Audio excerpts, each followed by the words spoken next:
Hi, I'm Terry with Recovery.com. We are joined today by Art Shegonee with the Menominee and Potawatomi tribes. Art, welcome. Thank you very much. Would you please start by introducing yourself by both your names and just telling us a little bit about your background? Okay, my name is Art Shegonee. I'm a member of the Menominee and Potawatomi tribes of Wisconsin. My father was Potawatomi, which I am Wolf Clan on that side, and my mother was Menominee, so I am Eagle Clan on that side due to her last name being Wapkene, and Wapkene in the Menominee language means white eagle.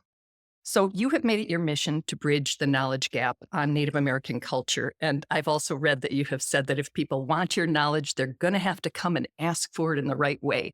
Right. So, I'm going to ask you a lot of questions. And if I ask anything in the wrong way, I would love for you to tell me so that I can learn. Tell me about the role of elders in Native American culture. Elders in the white man's culture is 65 and 70. And probably it's a little younger than in Native American culture. But elders are very revered for the knowledge and the wisdom and the things that they do. And a lot of times we're asked to pray for the opening of powwows and for the food and stuff like that. So they look for an elder. So they would hand them some sama, some tobacco to do the opening prayer and stuff. And this is like the payment for us. It's not money or something, but they can give money too if they want. But tobacco sama is a good thing to give an elder or somebody else if you want information, because this means that you really want something and you're valued. So they give this. And if the person taking the tobacco will take that, and then they say, I will get back to you. And they said, if I don't know what it is that you're asking, I will find somebody. So it's up to them to get the information for you, whatever you're asking. Not everyone who's older is an elder. It's an honor, correct? Right. That's bestowed on you versus just something you earn by aging. Yeah. So, Right. how does that happen? Life. Yeah. Elders are sought out and looked after and taken care of. And it's so sad too, because COVID, it's taken a lot of our elders' wisdoms away because they took that knowledge with them. And then early on, our elders always told us to listen and that we were not supposed to tape record or videotape anything. We were supposed to listen with our eyes and our ears and pay attention. Matter of fact, when I was in treatment in Appleton with myself and a couple Oneidas and Menominees, Ojibways and stuff, we almost got kicked out of treatment. They said, you guys are going to have to leave. We're kicking you guys out. We're like, what? Why? We're following your rules. We're sitting, we're listening to you in the circles and stuff. The reason is you're not looking at us in our eyes. Oh, And we said, excuse us, but we're taught as a young age not to look into your eyes because that's when we look into our elders' eyes, that's disrespectful. So we look at your feet on the floor. We're listening, we're paying attention. That's our way. But unfortunately, there was about 4 or 5 other people in the Native American community. When we got kicked out, they just packed their stuff and left. But it was myself and Eugene Webster and a couple other people that confronted the council and said, wait, a lot of our Native American people are not taught that way. They're not taught to look you in the eyes and stuff because it's disrespectful. He goes, I'm sorry about that. That's our mistake. I said, so that's part of culture. That's part of learning, you know? so in part of learning, is it disrespectful for me to be looking in your eyes? No, Okay. we're doing this. Okay. And it's a cultural thing, teaching. Okay. So when you speak about your cultural practices and beliefs, what do you most hope to communicate to non-Native people?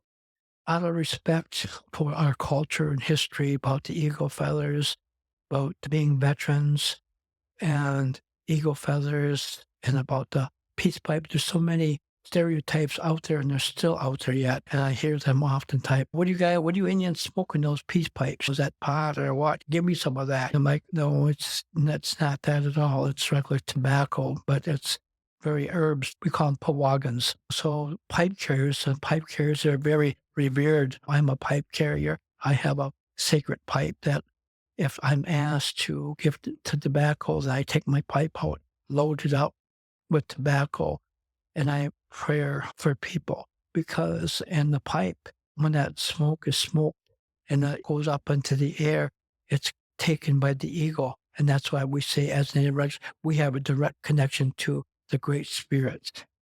And the eagle's wings bring the smoke up to the creator? Yes. And it said that when the eagle was flying and he takes those prayers on his wing, the tip of that feather touches the Creator's face and comes back down to us. Because when you watch eagles fly, they fly at a clockwise motion and they go up and then they disappear into the heavens. And they're taking our prayers to the Creator and come back down. In our sweat lodges, in our ceremonies, and so when we have powwows, and the powwows were meant to share culture, pass on knowledge and history. And so you're watching the different dancers and the different moves and stuff. And another thing about eagle feathers, those are given to us by the United States government. We have to have a tribal ID to get these eagle feathers. We are the only ones required by law to carry eagle feathers because we signed an agreement way long time ago with the government stating that we can get these eagle feathers. And these eagle feathers are some of the highest honors that you can get from one Native American to another. That's the highest honor. That's like the Congressional Medal of Honor. So when you were doing ceremonies and stuff like that, and eagle feathers are passed, that's the highest honor one Native American can pass to another Native American as a symbol of respect and honor. So when we're giving eagle feathers to veterans, eagle feathers, when you get a name, a Native American Indian name, we get an eagle feather for that and a whole ceremony. And when you go out and dance, those eagle feathers are given to you for that purpose too. They're all prayed for and smudged and taken care of that way. And then that's why when you go to powwows, they always say, the MC will always say, make sure your outfit is tightly secured because we don't want to drop any eagle feathers. And if they do, it happens on occasion because what happens is when an eagle feather drops on the ground, a ceremony has to begin. And 4 combat veterans have to come out and dance for that fallen warrior and pick him up. And then the one lead warrior that picks that up, they have that opportunity at that time to talk about their life in combat, what happened to them. And we try to avoid that. We don't want them to do that because it's very difficult. Yes. But when it happens, it does. And it's very emotional. And not all the dancers are veterans. Not all of us. The dances are passed down from generation to generation, along with the clothing, the articles, the regalia. And people call them costumes and stuff. So our regalia is our dance outfit.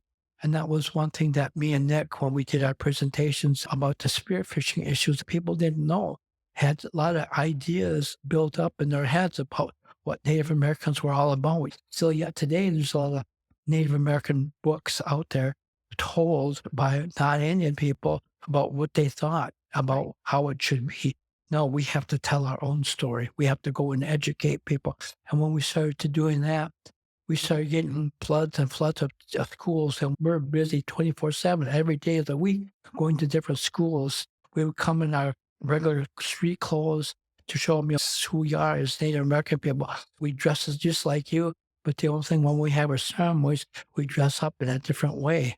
Each one of those pieces, sometimes we have to go out and we have to smudge them and clean them off and purify ourselves and mind, body, and spirit. There's a whole ceremony to a dance outfit. There's a whole ceremony to what we do as Native American people. We just don't throw it on and just go out there and dance and have a good time. But there's a whole process to that. If the community at large understood the symbolism of everything from the dances, the clothing, the smoke, braids, all those things, how would that change? What would the impact be on your community if the stereotypes were gone and a deeper understanding was facilitated? A better respect Yes. of culture, history, spirituality, knowledge. Our hair is a symbol of who and what we are. When I first moved to Madison, I had to get out of Milwaukee because it was so, back in this time, it was so racist. I was at a park by the domes eating lunch. I was on a break. So as I was sitting there in the park, I seen one car come up behind me and another car come up in front of me, but it were close, parked to me close, and I thought, "Well, that's kinda odd," but I thought, "Well, they're all eating lunch." And then another little sports car parked, and I was kinda leery of what was going on, but I thought, "It's nothing, they're all here eating lunch." I had no idea they were having a sting on me. There was about 6 or 7 cops with in marked clothing and unmarked cars, and then they came around by my car, and I was reading my newspaper from Indian country and stuff, and I looked around, I'm like, "These guys are getting close to my car." I thought, "What's going on here?" And then I noticed one person was over on my passenger side, and he put his hand on the top of my car, and then there was 2 other officers, one in the front, one by the driver's side, put his hand on the top of my hood, and then what they did is they moved their clothing to show me that they had weapons and badges, and they asked me, they looked in the car, and I looked at them and thought, "Uh-oh, so what's going on here?" They said, "We need you to drop your newspaper, take both your arms and put them out the driver's side window, and take your left hand and open up the car door and step out and move to the front of the car." So I just followed all their instructions, and they didn't say I was under arrest or anything. I put my hands what they asked me to, because I was, as an Indian, I was outnumbered, and so I did what they asked, and then they put handcuffs on me, and so I was upset and stuff, so they put me in the back of a squad car, and they took me downtown, and so they put me in a room, and they questioned me. I'm like, "Wait, excuse me, but what have I done? Why am I down here?" And they said, "Why were you over there?" I said, "Because I'm on my lunch break. Yeah. I'm in between jobs right now, so I'm on my lunch break, and so I didn't wanna go to work. I just thought I'd eat my lunch and stuff and go to work after that." So they said what they were looking for was a child molester, and I fit the description. But I thought to myself, "Well, this is really crazy," because at the time, I wore braids, and I had white hair ties on, long hair ties, and a jean jacket. So I was like, "Wait a minute."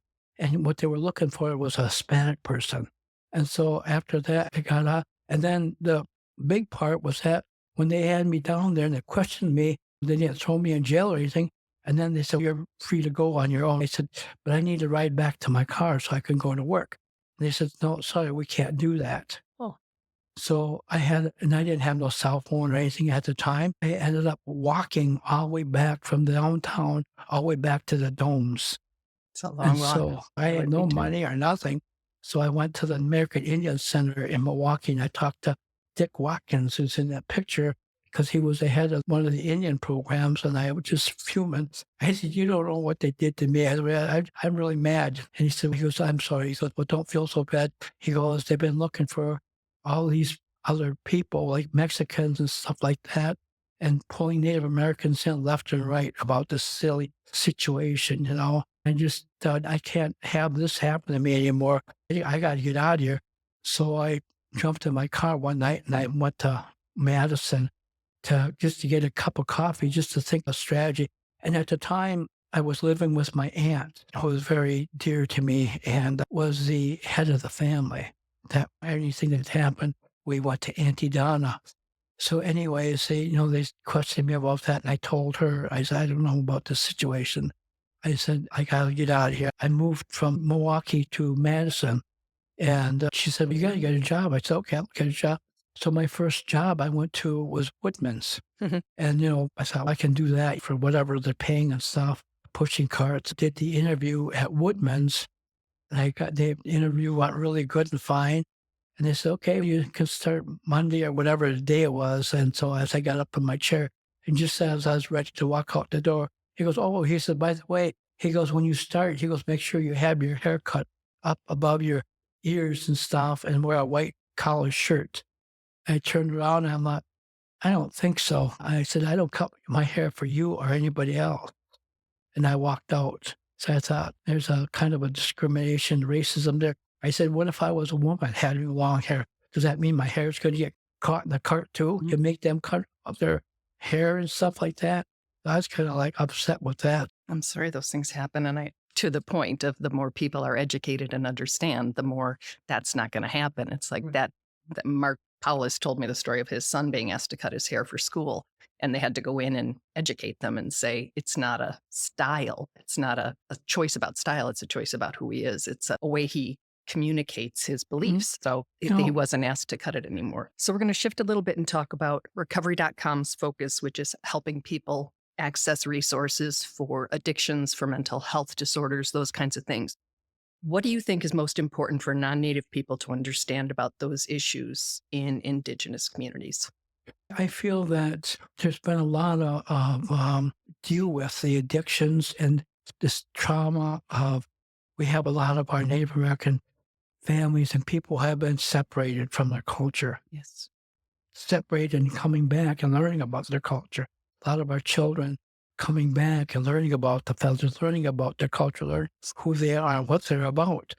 And sometimes it's very difficult. I think one of the things that people don't understand about this blood quantum is that how much Indian are you? That determines how much, your part Menominee and you're 1/16th to be on the roll.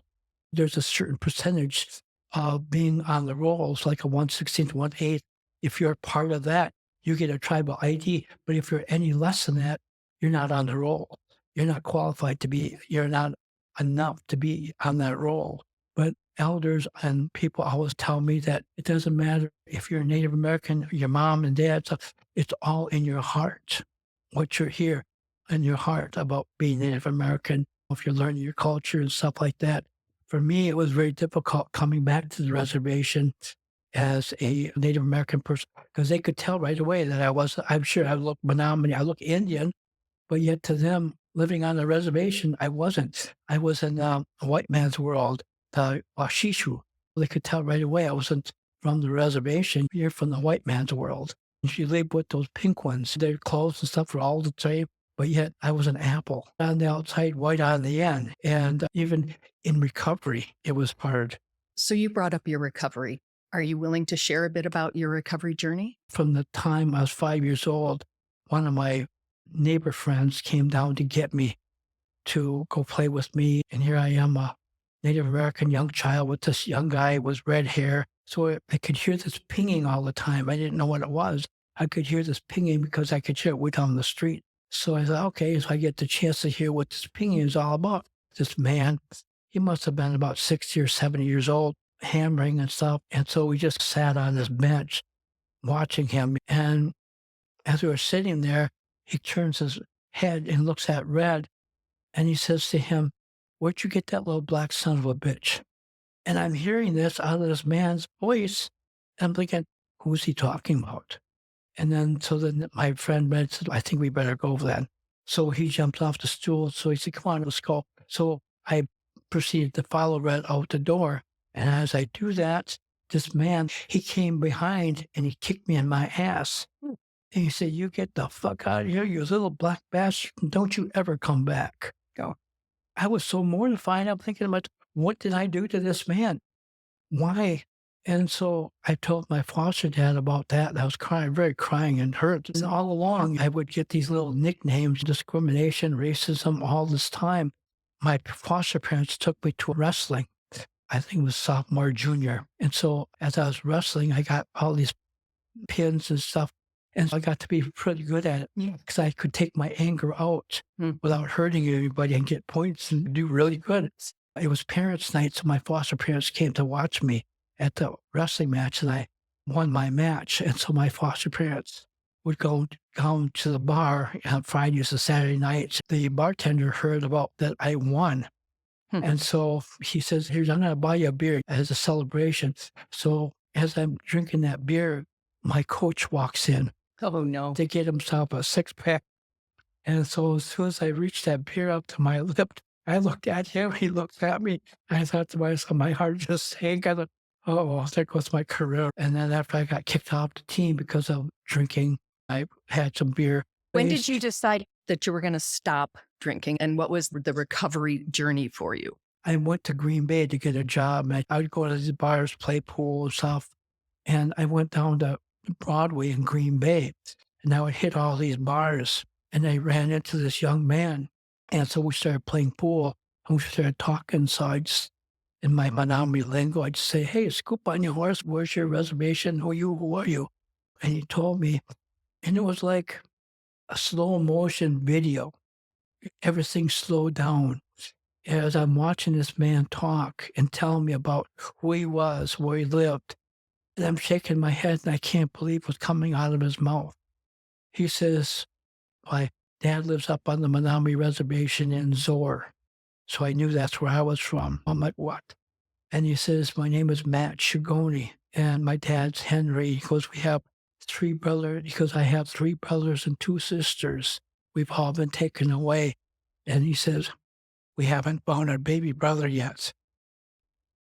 And I extend my hand. I said, "I'm your baby brother, Art." Oh, what are the odds of that? And I told my girlfriend, I said, "You wouldn't believe what just happened to me." He's coming here in the morning and I'm trying to sleep, laying down, trying to close my eyes. My eyes just open. I'm watching the clock. And about 7 o'clock turns out and he knocked on the door. I'm like, "Wow, he's here. He's here." I'm like, "Wow, really? This really happened?" And so I introduced him to my girlfriend, Carmen, and stuff. And we walked up our apartment door, walked down 1 block, 2 blocks over to another apartment. And I see in this big window in the door, there's this Native American lady on the floor because there's a big window and I could see right in. And this little woman comes up.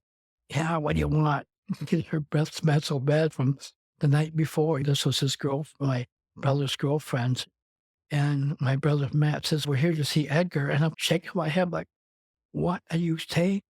And then she gets him up and stuff. He comes walking out the door and stuff, grabs his blue jean jacket, and we're going down the sidewalk. And my brother Matt says, "Hey, Edgar." He goes, "I got a surprise for you." He goes, "Yeah, what?" He goes, "I want to introduce you to our little brother Art." And so I'm like, "Wow." So we headed off down to the bar and it was strange too.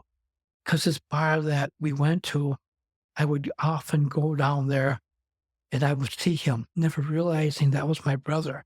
Because he was passed out at the bar or something.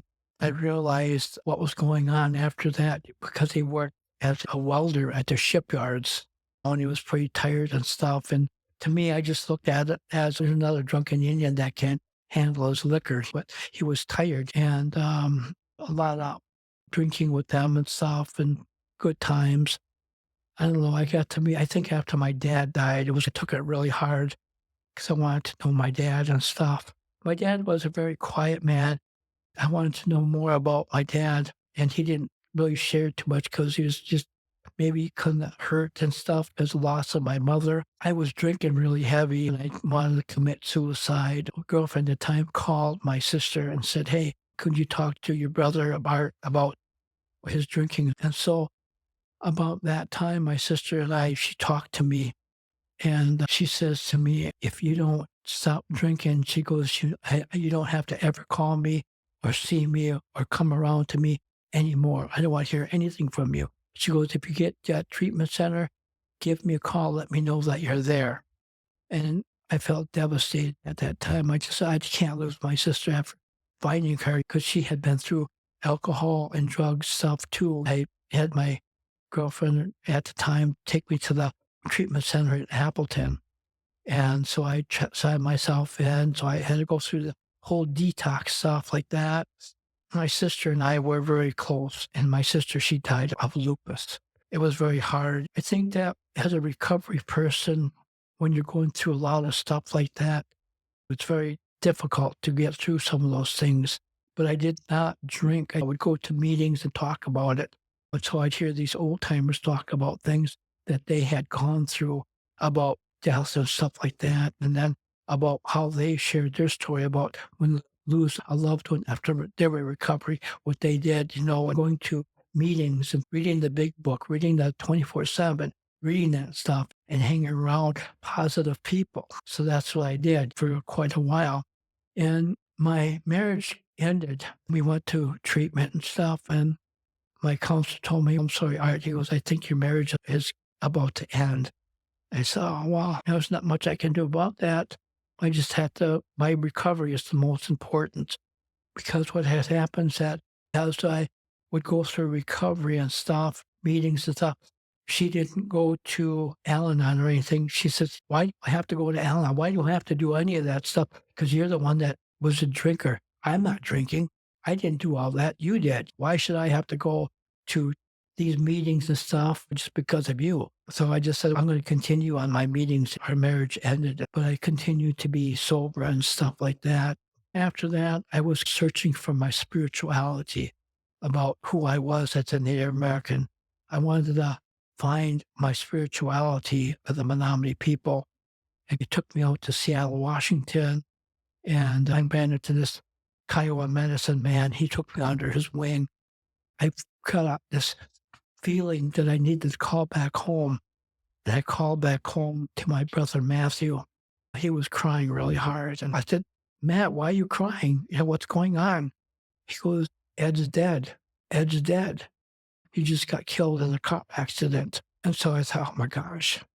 So I had to get some money to go back home, and I had to end the relationship, not to end it, but being as an apprentice to a medicine man, Kiowa medicine man.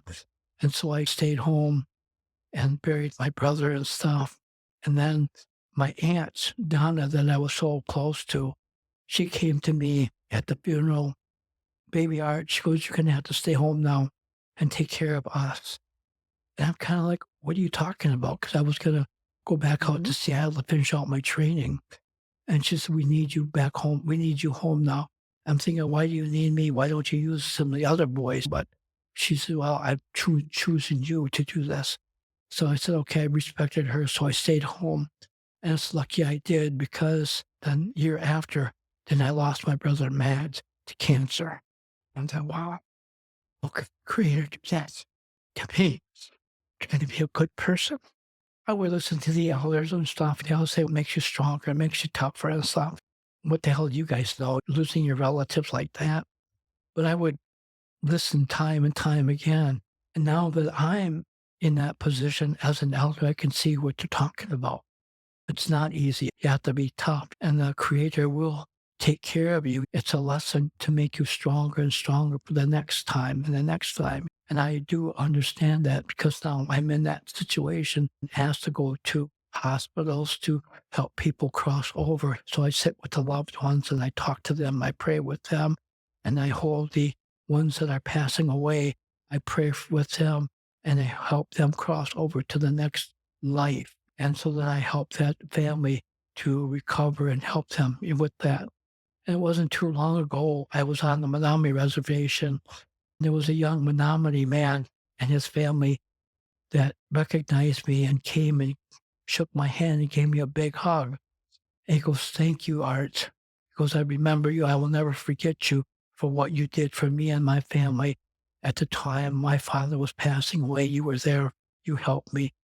And so these are some of the things that you get paid back in a good way as a respect, that things that you do, you help other people along the way. So I've been doing that little by little, being sober and stuff. And I think some of the difficult things is helping our own relatives. I still have a nephew that's out there drinking and stuff, and he comes back at me, "Well, you don't know what it's like. I lived on the reservation.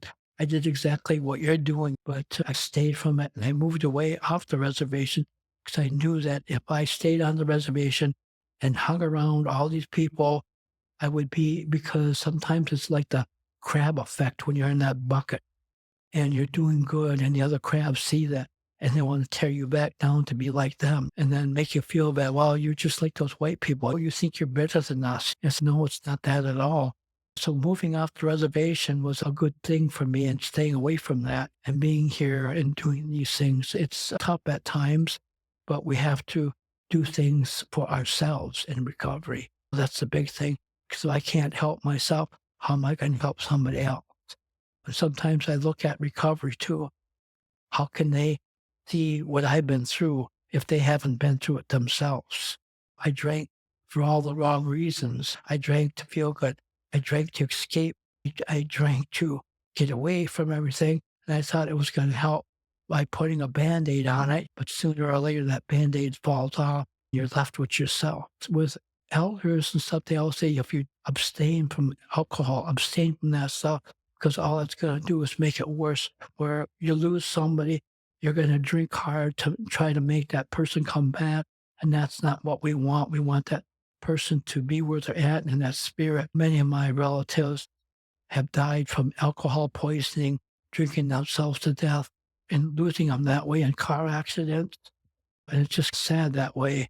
So by being sober and living through it, we can be a much better people, you know. Sure, life isn't always good, but it's a lot better than spending all your money, you know. Talk about recovery and talk about, you know, hang around the people most like who you are. People will respect you. I've gotten a lot of respect. I look back at my life and I think if I hadn't been in recovery, all the good things that I've done in the schools and people all said, how did you do this? Why I lived life. I did what I needed to do. There was a woman by the name of Ada Deer that I had met her early on and I heard about her, and she was the Menominee tribal chairwoman of the Menominee. She's the one that got the back in the 70s, she's the one that got us the reservation back to restoration. Me and her became pretty good friends. When she passed away, her really good friend called me up and she said, "Ada requested that you speak at her funeral." Yeah. So I was like, wow, you know, I got a very huge tribute in that way. And one of the things is that I went to a powwow in Madison at the UW. She motioned me over when I was dancing at this powwow. She motioned me over, so I came over by her. And she says to this woman, she says, "Art, I want to introduce you to Wilma Mankiller." And I'm like, whoa. And so Ada introduced me. She goes, "Wilma, Art is Menominee from my tribe, and he's my favorite dancer." Blown away by that. And so it was a testimony to myself that all the good things that I've been doing, they get looked at and recognized by other people and what you do and how you do your life. People see that and watch it. And so I've gotten lots of good things happening to me because of recovery and because of who and what I am as a Native American person to make things better for other Native American people. Nothing's going to happen in an instant or a minute, but just over time, it takes time for all this stuff to happen. I'm also dealing with something now that is very difficult, but I have to live through it. I was also born with tuberculosis and not seeing my mother and taken away, but coming back. My mother died of tuberculosis when I was about 17.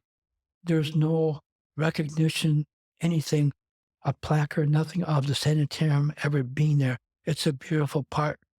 So what I'm going to do is I'm going to find out how many other Native Americans died of tuberculosis, and I'm going to do a ceremony and give a ceremony there, and I want a placard put at that place of all the Native Americans that there was a sanitarium there. That'd be a beautiful tribute. So we are wrapping up here, and I'm so grateful for your time and your wisdom. I just wanted to ask if there's one thing that you can communicate to somebody watching you in a little clip on, their computer.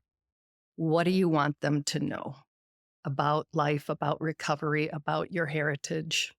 Life gets better when you see life clear through clean lenses of not alcohol and drugs.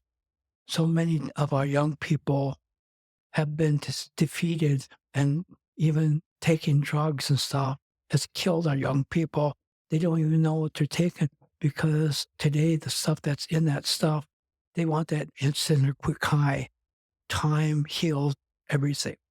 That's what we're put on this earth to do, is to teach our seventh generation, teach our young ones, teach our little ones about what traditions and values, and stay away from the alcohol and drugs because it's just devastating. And we've lost so many of our young people, our young spiritual leaders.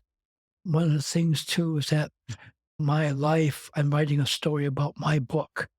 and finding about my family and history and stuff, telling my story will help somebody else recover from what they're going through.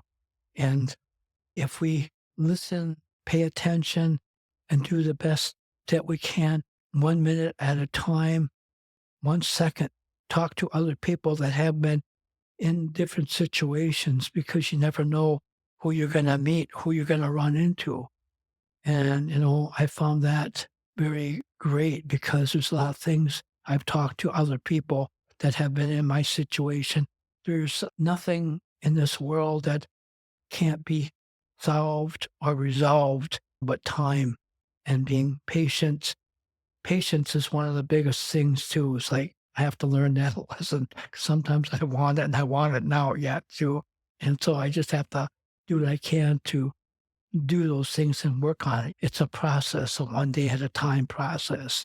But I wouldn't give up my sobriety for anything because to me, that's most important. And I have my sister, big sister, Millie, to thank for that and all the other people that have recovered from this disease. And it's a disease, and alcohol and drugs is just not part of who and what we are as spiritual people. Life is a lot better being sober and all the good things that come of it. It takes time. We didn't get here overnight.